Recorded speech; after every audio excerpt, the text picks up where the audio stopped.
The Sandy and Toddcast is a Mind Garden media podcast in association with Screw You, Todd Productions.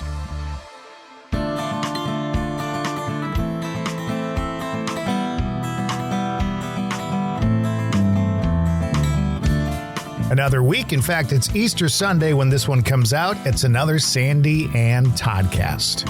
Happy Easter, happy Passover to everybody who's celebrating. We have some interesting tales to tell today. Maybe a little abbreviated version because it's Easter, but some interesting stuff going on having to do with cemeteries.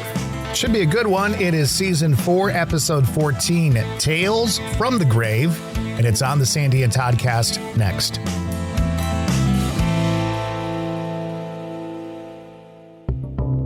Hey gang, we are Damon, Sue, and Amy Lynn from the Adelaide Park Paranormal Society. Join us for each episode of the Apps Alchemy podcast as we take a deep dive into the world of the paranormal, cryptids, the occult, and more. We've seen, heard, and experienced almost everything, and now we're bringing it all to you. Find us on Facebook, TikTok, Instagram, and YouTube, and anywhere you might find your podcasts. Apps Alchemy Podcast is a Mind Garden media production. Broadcasting from two very different yet magical places not found on any map. Get ready to discuss the strange, weird, ghostly, crazy, spooky, and odd things that take place around us each and every day. All while having a little bit of fun. This is the Sandy and Toddcast.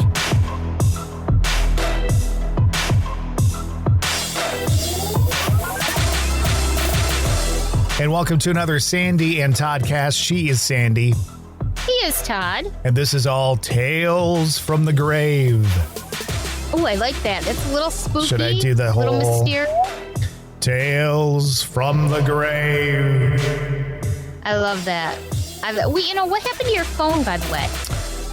Your telephone line you got. It fell apart, and I'm still looking for an old telephone for the studio, but I haven't found one yet. I've got Lisa Hale on it.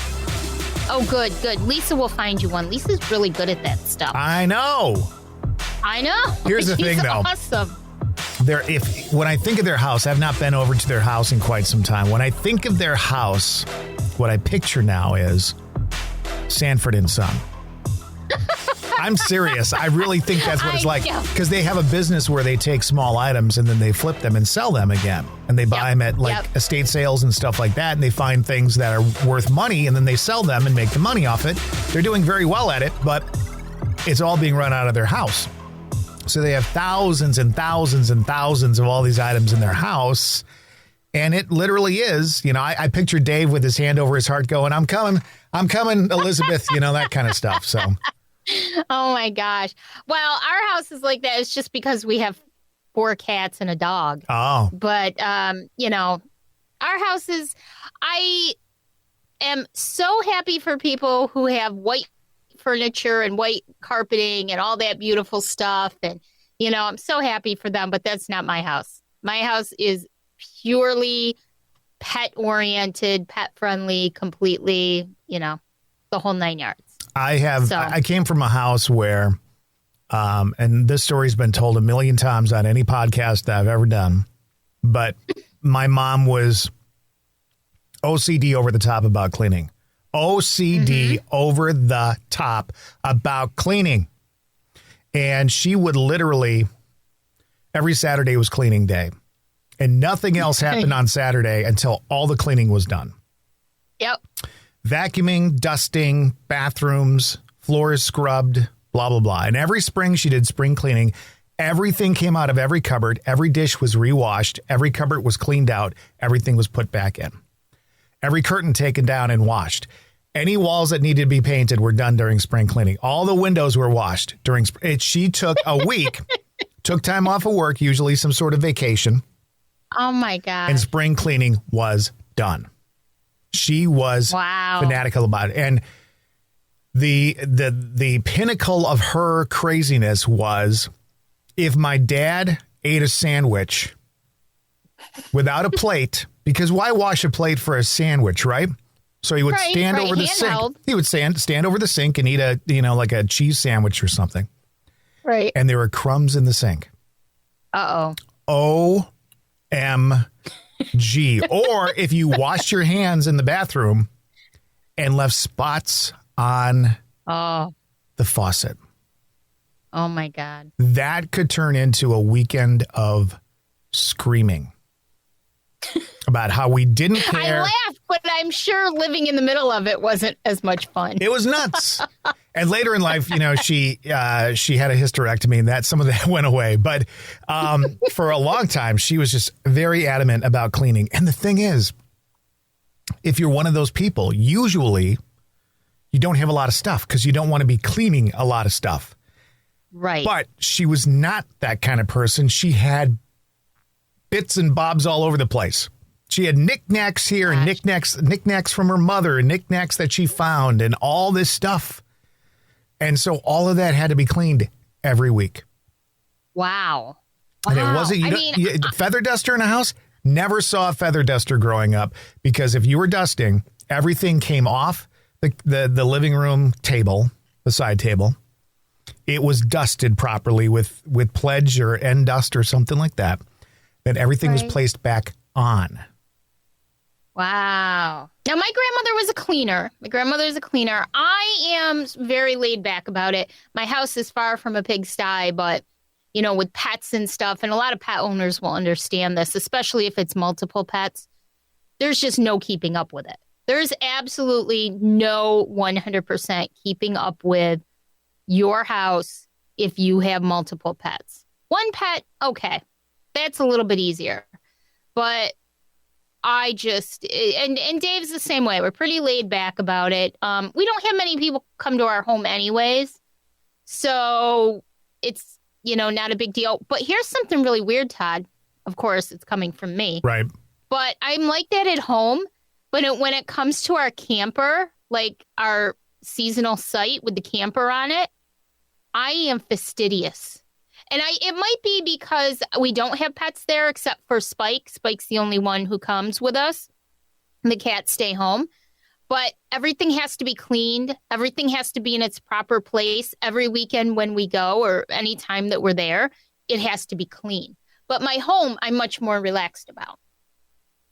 I don't know. That doesn't make sense. I know, but it. Well, I don't know. Weird. I think also like in your house and stuff, if you let it go to a certain point, like I've learned to relax about it a little bit in my life. I was a little bit like my mom when I first went out on my own. Right. And now I'm much less like that. I would like to have a nice house. My house is not necessarily dirty by any means, but it would not be I would not want my mom to walk in right this moment because there are clean dishes in the sink. They're drying in the sink, but they should be put away. There's probably crumbs on the counter from when I made a bagel earlier today. So I wouldn't want mom walking in right now. Right. Oh my God. You'd be in a lot of trouble. Well, no, you know what? As she got older, she was okay with it. She would never say, oh my gosh, your house is dirty. She would never say that. She would say, oh, it's not bad, blah, blah, blah. But then in the back of her mind, I know she'd be going, oh my God, I didn't raise these children right. That kind of thing. I was going to say, what's wrong with my son? I didn't raise him this way. But, that's parents for you. My grandmother was a cleaner. My grandmother liked to clean. I edit a podcast right now, and she is sort of like a life coach, health coach, life coach, and she coaches people on better ways, especially parents, better ways to handle your home life and the kids and everything. And she comes up with these ideas, and she has a 2-story house. And so one week she does the upstairs, the next week she does the downstairs. And she's a cleaner, but she doesn't try to go overboard because she kind of realizes there's this commercial out now. I just made Dave watch it the other day, and it's fantastic because it sort of is my motto in life. It basically says, are you going to regret the things in your life that you didn't buy or the places that you didn't go? And I'm one of the places that I didn't go, people. Right. I don't need all this fancy, crazy stuff, but I sure as heck want to travel and meet new people and see the world. I want to see as much as I can. So that's why we travel. Before COVID hit, we were traveling sometimes twice a year, vacations twice a year when we could because of radio. Radio scheduling is kind of weird and wonky. But yeah, we travel as much as we possibly can. So we'll be out again. We'll be out in June. That's going to be fun because we're going to be in the car, all of us together for like 3 hours going out to Washington Island. So maybe we can do some fun stuff in the car. Yeah. I mean, or I'm sure we'll have conversations to have, Oh my gosh, I know. You remember the trip up to see Ed Gein and family. So, I mean, we had conversations all the way up. And wasn't that weird, though? It was like we literally met in person for the first time, but like it was like we just really knew each other. Like it wasn't even anything weird or awkward. I just got awkward when you hugged me because I wasn't expecting it. But other than that, like it was just like we'd always, and that really made an impression on me. Like I was like, really, wow, because I didn't know what to expect. Like nobody knows what to expect. Right. But it was great. So I think this time will be even more, be even easier, I guess you could say, because now we just know each other that much better and everything. So it'll be fun. We'll have a lot to talk about and a lot of things to do while we're in the car.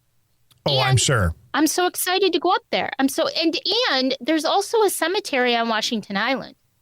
Right. Yes, there is. Yeah. And I guess I didn't stop to think about it, kind of to tie it in with, I didn't stop to think about it. I always thought of Washington Island, I guess, as just like this place for tourists and stuff, but it's a real home for people. I'll tell you what. And they are, I mean, if you're an islander, you're an islander. If you're not, you may be able to own a business there. You may be able to vacation there, but you are not part of the family. We'll just put it that way. That's crazy, but understandable. Like, I get it. I totally get it.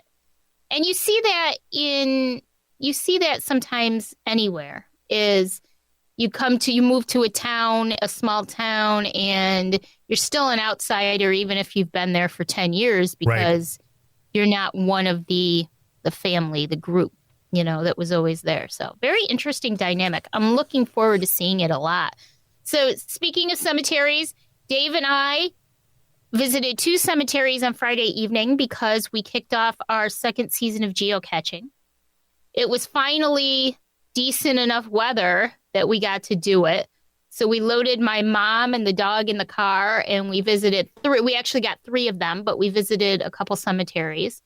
And I love cemeteries, and I love how different they all are. They're all the same, but they're all different. Can you, for people that don't know, personality. For people that don't know, geocaching, what is it? Why do people do it? How do you get started? It's so much fun. So I had no idea what it was. I don't even know if I'd ever heard of it before last summer. So last July, we're driving around by our camp, and we're just on back roads, and I love to go to cemeteries. Dave likes going with me to cemeteries.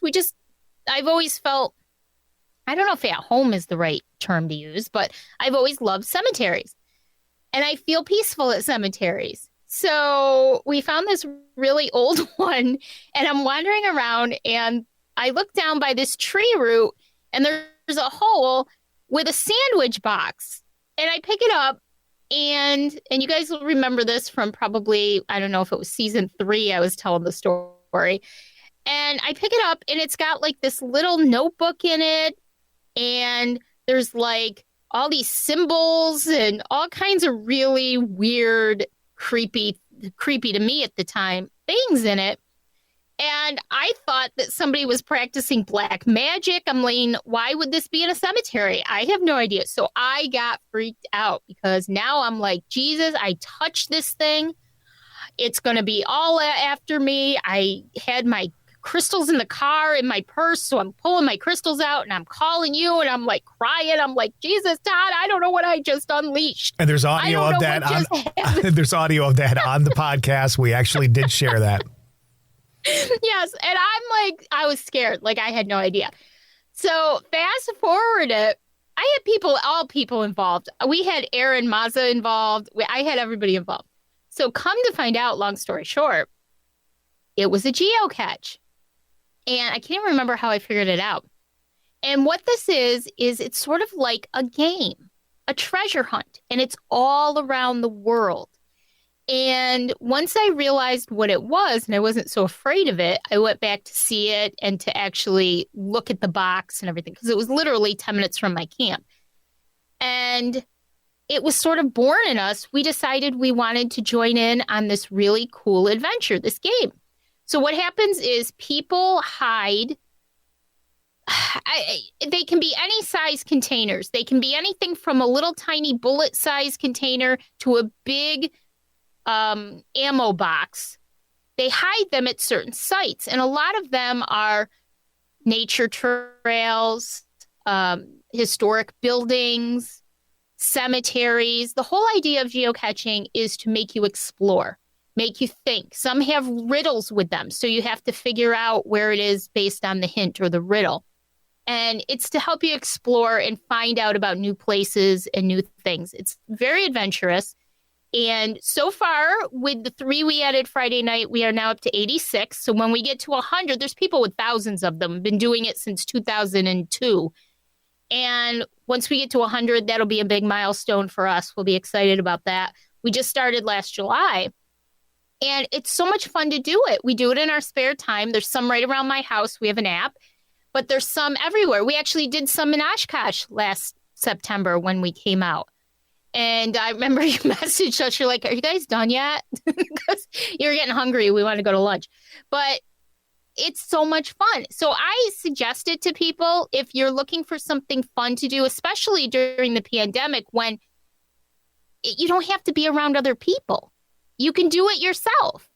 And it's just really cool. And you sign the log, and then you can log it that you found it and take pictures with it and all kinds of fun stuff. So it's geocaching, and it's so much fun. We kicked off the season. It's hard. You can't really do it much during the winter up here in New York. So we kicked off our season with it, and we plan on doing a whole bunch more. And we're going to do some more.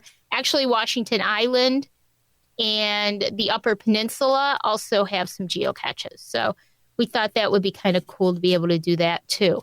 Nice. And so, yeah. It's going to be a lot of fun. So we did that. So we visited 2 cemeteries, and it was a lot of fun. I have a Sandy Cemeteries that I'd like to do about one of the cemeteries that we went to last summer, and something really, I won't say creepy, but something a little bit mysterious that happened to me at this cemetery. It was a very, very old cemetery, and probably other than geocachers hasn't seen any kind of care or activity in probably 100 years at least, and just a fascinating place. So I want to do a Sandy Cemeteries. Maybe for our break, I'll do one. And we'll do it about that cemetery as well. And it all ties into geocaching. I was kind of surprised because I think it was yesterday, maybe the day before, but on my memory timeline, or maybe you posted a memory from last year, it was a whole year ago that you went to see Tubman. Harriet Tubman's grave. Oh, yeah, Harriet Tubman's grave. That meant a lot to me.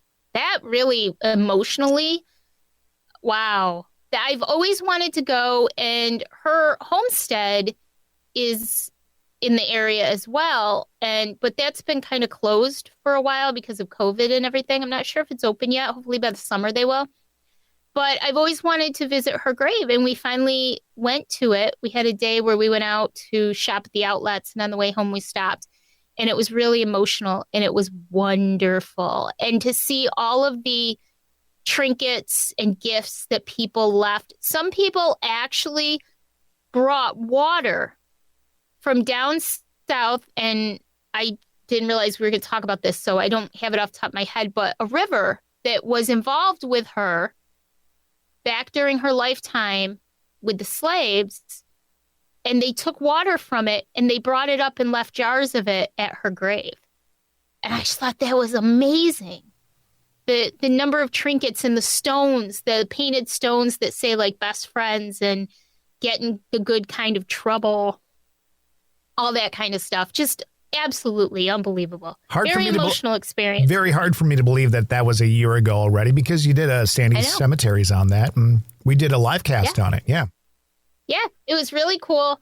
Something, there's so much history in cemeteries, and I think a lot of people who get creeped out by cemeteries actually overthink cemeteries. I know there's bodies, but it's more about the history.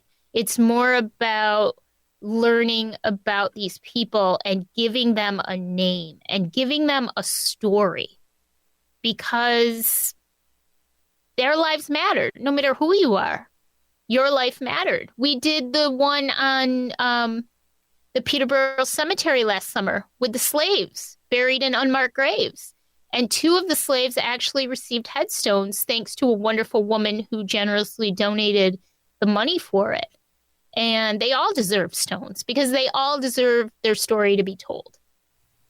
I don't know if you posted it or somebody else did, but somebody posted in the last couple of days a little saying something like, we all died 2 deaths. We die, when we physically die.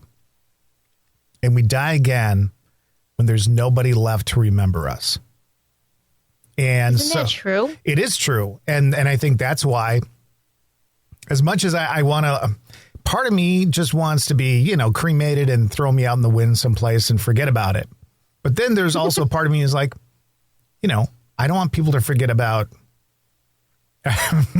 all the great things I brought to the world. Maybe Why maybe are these you laughing?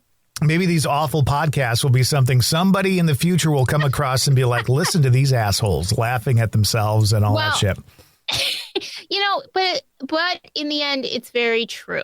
You are an amazing person and you have a heart of gold. And yes, you have your walls up. But once you let somebody in, they're in. And that's an important thing for people to know and remember about someone, is that they did make a difference. Whether it's a big difference or a little difference, they still made a difference in the world. And that's why it is important to remember people, because we all matter. We all matter. Yeah.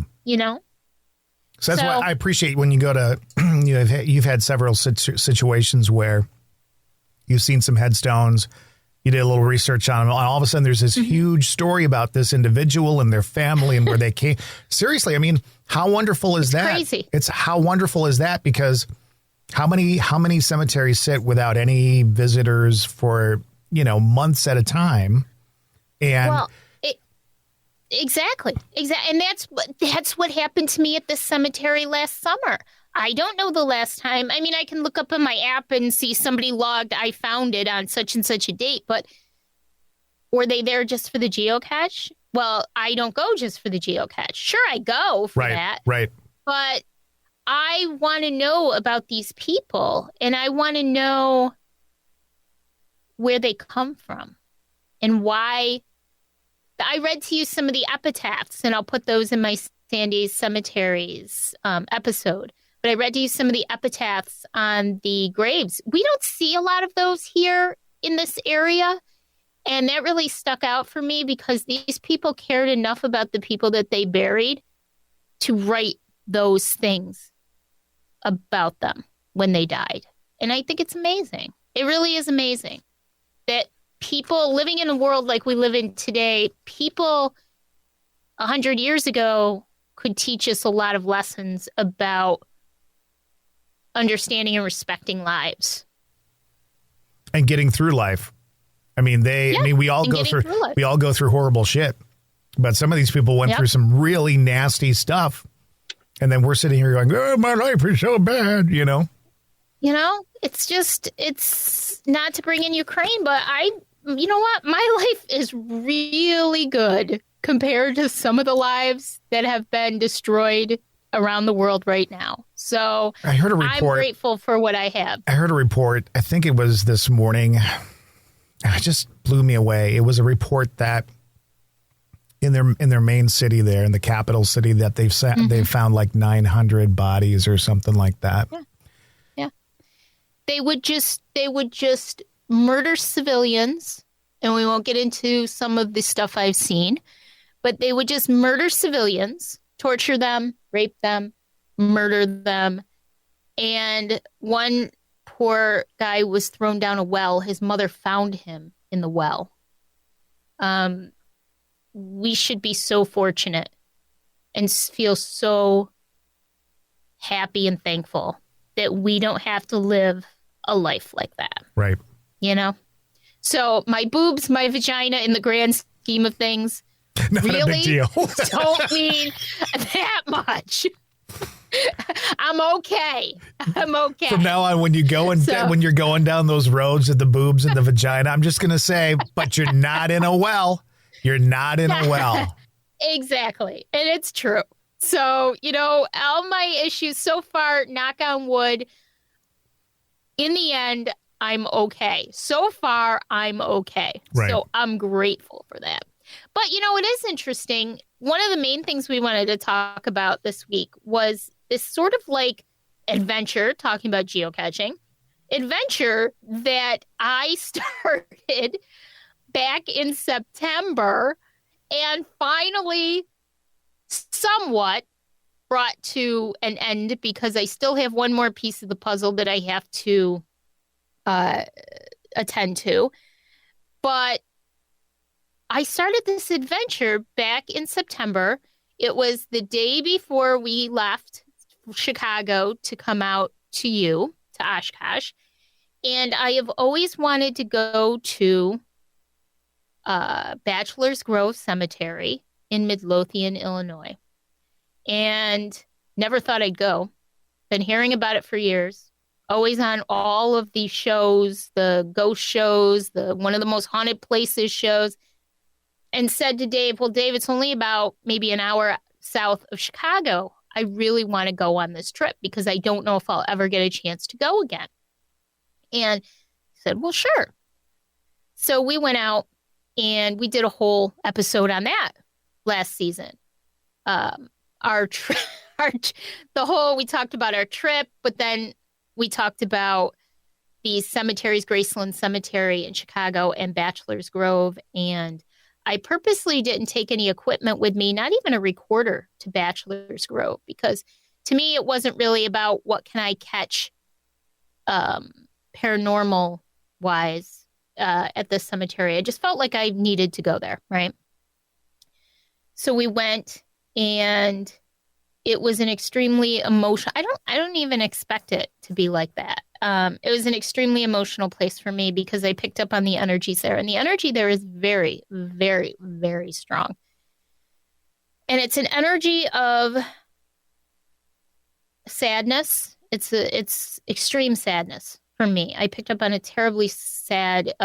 Graves over the years have been desecrated, bodies dug up, gravestones destroyed, thrown in the pond that's next to it. There are graves that have been, gravestones that have been moved. There are stories of, well, the most famous, Todd, we've talked about this, the most famous photo ever taken at the cemetery was of the white lady, sitting on a stone, pensively. I mean, it is clear. It is a clear picture of a woman sitting on a stone, a gravestone. The pillar of, the base of a gravestone. We don't know where the rest of the stone is. Right. And so it was very emotional for me. And we were very fortunate that nobody was there. It was just Dave and I. And that's kind of rare because people go there all the time. You have to walk, you have to park across the street at the state park, and you have to cross this really busy highway, which we took our lives into our own hands. Then you have to walk like a quarter of a mile at least down this like old path that used to be a road that's been closed since the 60s. And then you come upon the cemetery. And for many years, it wasn't taken care of. Now somebody had mowed the grass. They've tried to clean it up. They found some of the stones that were thrown into the pond, not all of them, but some of them. And they've cleaned them and they put them back. All I could feel was that these people were immensely sad by the state of the things that, occult worship, devil worshiping, all kinds of stuff have gone on there. And I just felt a terrible sadness. So it really affected me greatly. Although it didn't stop us from getting a geocache while we were there. Still we had that actually going did on. get one. It was right outside the fence. So we were like, all right. And it was hard because our GPS wasn't working well because you're literally in the woods. But anyways, so as we're wandering around and I'm taking photos of the different stones because they took 1 million photos. That's what I do. I came across, in reviewing the pictures, I came across a stone as I was getting ready to do our episode about Bachelor's Grove. And the name on the stone was Alva Orlando Foskett. And as I went to my standby, findagrave.com, I use it for everything. All the research I do for investigations, everything, I use Find a Grave. It's wonderful. I discovered that Alva Orlando Foskett was born in Ilion, New York. Ilion, New York is literally 15 to 20 minutes from where I live now. And that was pretty amazing. So Alva is buried at Bachelor's Grove alongside his second wife, Luella. His first wife is buried in a different cemetery. I'm sorry, not Luella. Alva was married to, oh my gosh, Carolyn, I think it was. But anyways, he is buried there. So that got me really interested in what was going on, because what are the chances that someone from where I live is buried at Bachelor's Grove Cemetery, right? Right. So looking into it, I started to think to myself, well, I think there was a reason that I was there. There was a reason more than just curiosity and seeing this on TV, because I connected immensely to the energy at the cemetery. And I'm like, there's got to be a reason, a true reason why I went there, why I was there. As I traced Alva's family, I found out that Alva, his whole family is here. Now, his father, who is Vitor Milo Foskett, was born in 1845 and he died in 1923. Alva was born in 1871, died in 1960.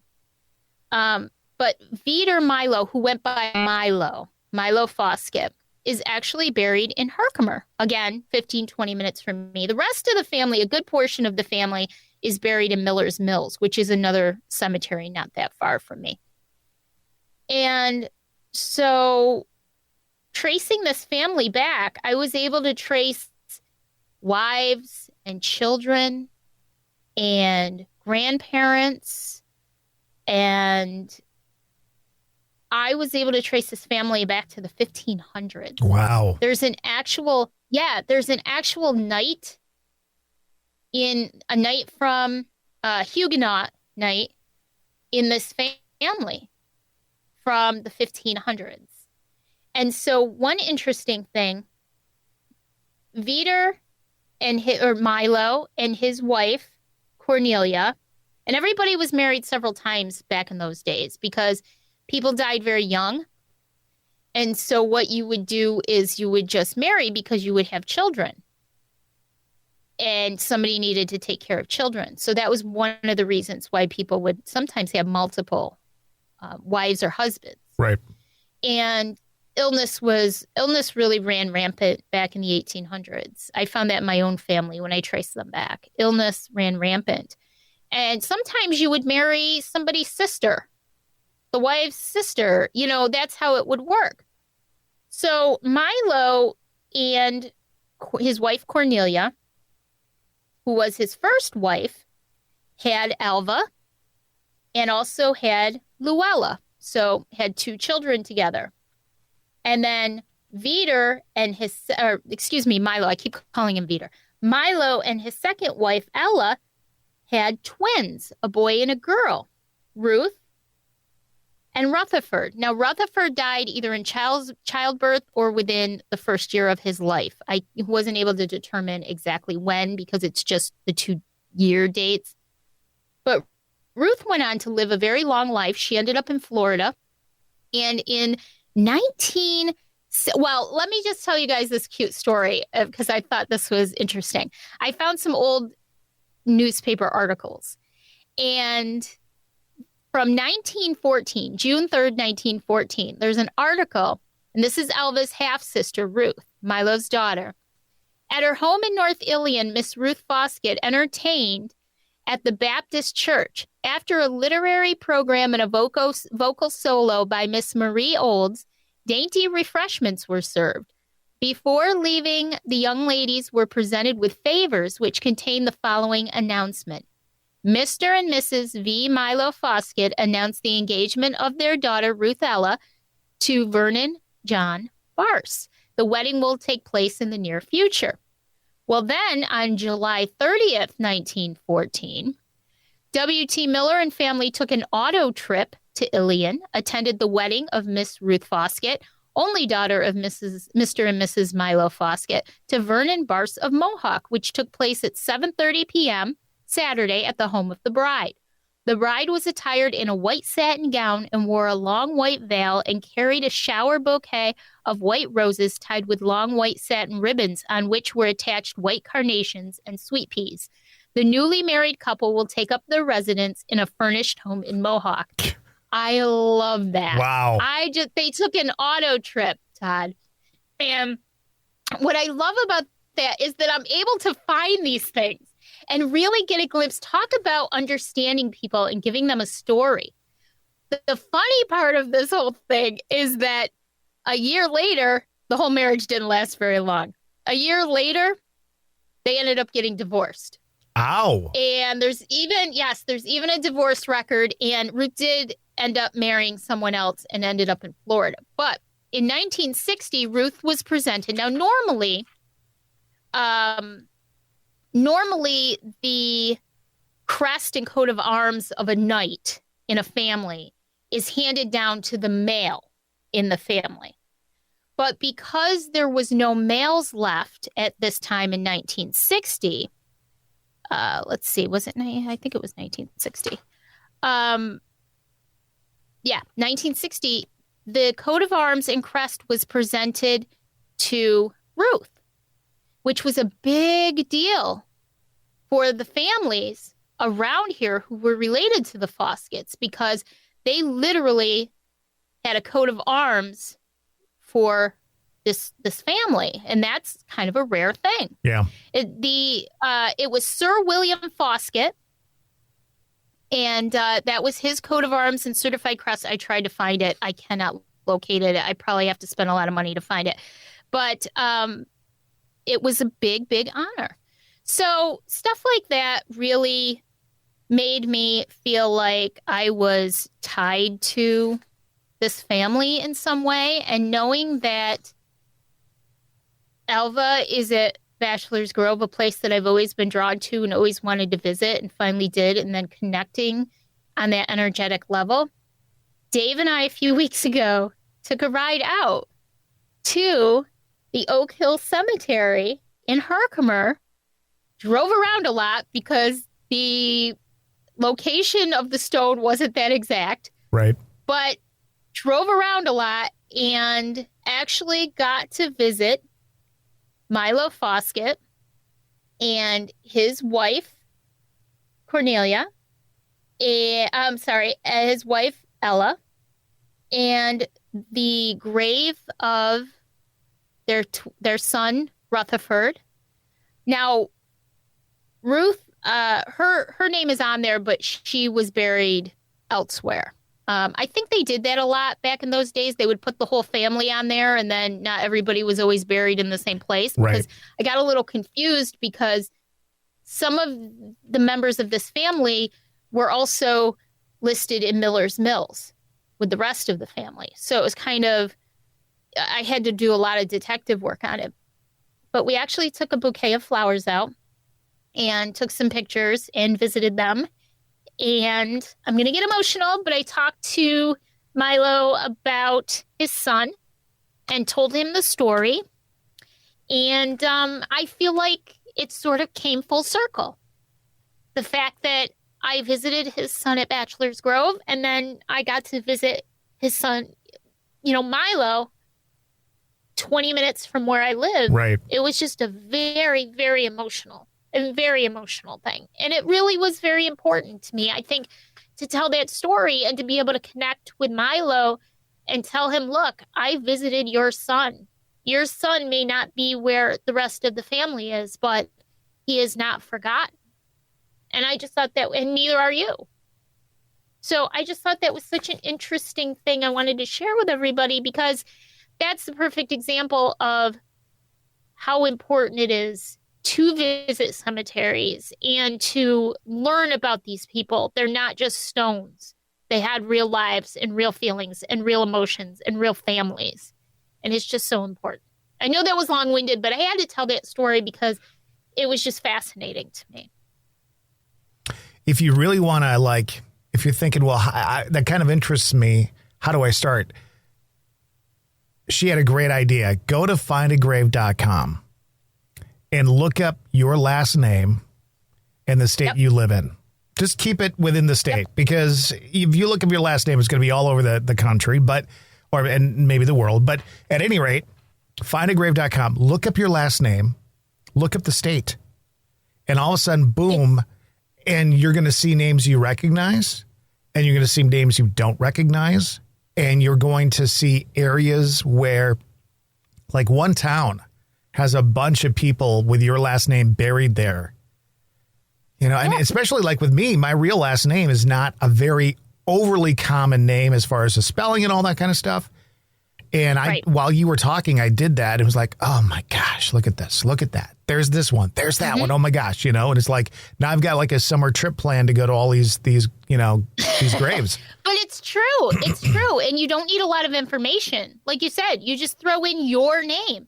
I did a few months ago, we were talking about it. I did just I want to trace my grandmother's side of the family back. Her family's name was Slocum, and they come from over in the UK. But I was able to trace them back to the middle 1800s, and now I have to go visit them. But it's so easy to trace people, and it's so easy to find out about your roots, or maybe somebody's name just called out to you when you were visiting a cemetery and you want to find out more about them. Revolutionary War soldiers, or I've done this a million times. It's so easy and it's wonderful and it's free. You can do this for free. And just if you find somebody, just make sure that you click on parents links and everything, and it will trace you right back as far as they're able to take you. This is all volunteer driven. So a lot of times it's as far as they can get you, but it's just phenomenal. It's so cool.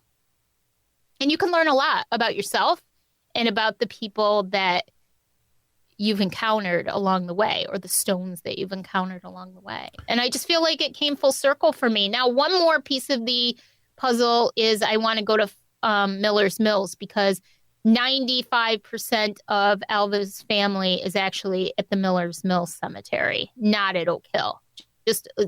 Just Milo and his wife and the child. But the one child, but the rest are over there. But once that's done, I will feel complete, and I will take them some flowers as well. I think that's great. Yeah, it was really cool to be able to do that. And if they were buried in, Denver, Colorado, obviously that would hinder me immensely. But given the fact that someone at Bachelor's Grove Cemetery, one of the most famous cemeteries in the United States, if not the world, is tied back to where I live, I just felt like there was a reason why I discovered that. So it opens a lot of doors into. Well, you remember the excitement I had when I found, my great grandparents' house and all that kind of stuff. I mean, it's the same kind of thing. Yeah. Yeah. I was just out to see my mom's grave the other day, and my mom is there. My father will be there at that point. His parents are there. One of his brothers is there. 2 of his brothers are there. 3 of his brothers are there. And so it's like, okay. But I didn't think about it. My grandmother's last name, I just happened to look up while you were talking too. It's like, well, there is her family in that same graveyard. And I've never visited their graves. So that's something. Yep.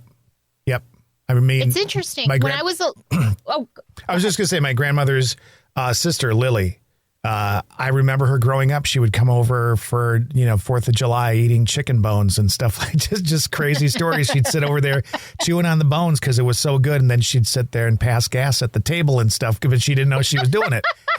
She's in that graveyard. So I should go see her, That's it. When I was very fortunate in that when I was little, my grandmother, believe it or not, would take us to the cemetery. So the cemetery that most of my family is buried at is called Calvary Cemetery. It's a Catholic cemetery in Utica. And when we were little, she would take us. And my mother, I will say this too, my mother used to take us for rides through the cemetery, like on hot summer nights back in the 70s when we were little, because we didn't have like a lot of air conditioning. So putting us in the car for rides just was the thing to do back then. So she'd take us to cemeteries. So, but my grandmother used to point out the graves of some of my family that was gone. Now we're talking a long time ago because I'm 50 and I was a little kid back then. But I was very fortunate in that because I actually knew where a lot of them are buried in that cemetery. My grandparents are buried up on the hill way in the back.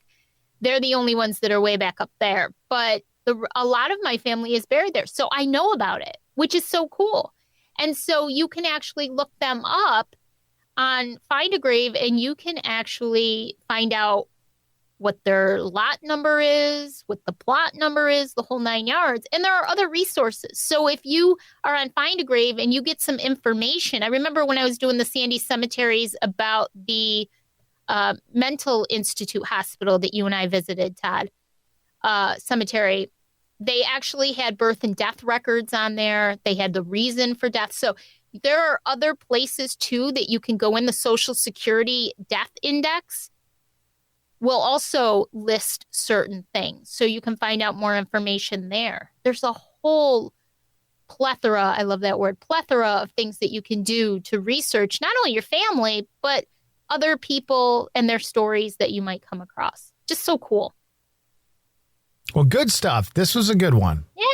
Yeah, this was really cool. And I just wanted to share that story because I just think people tend to be so intimidated sometimes by cemeteries, and they're very peaceful places. I do believe that people can visit you at cemeteries. I do, but I don't think they're there all the time. No. I don't think it's something that's because I don't feel that way when I go to a cemetery. And again, I feel peaceful. I feel like, again, I'll go back to this. I feel like when you're not in your humanly body, I think your spirit is everywhere. So if you visit the place where your great aunt is buried, she's not sitting there waiting for somebody to come visit her. But when you do, whether you go to her grave and remember her or you're sitting in your living room remembering her, she can be with you. That's right. That energy will be with you wherever they are in your mind. I truly believe that. And I think when you go to a cemetery with nothing but respect and honor, that you receive that in return. You receive that peaceful feeling in return. Tales from the grave. That was very good. Very good. So anyway, should I go into my spiel?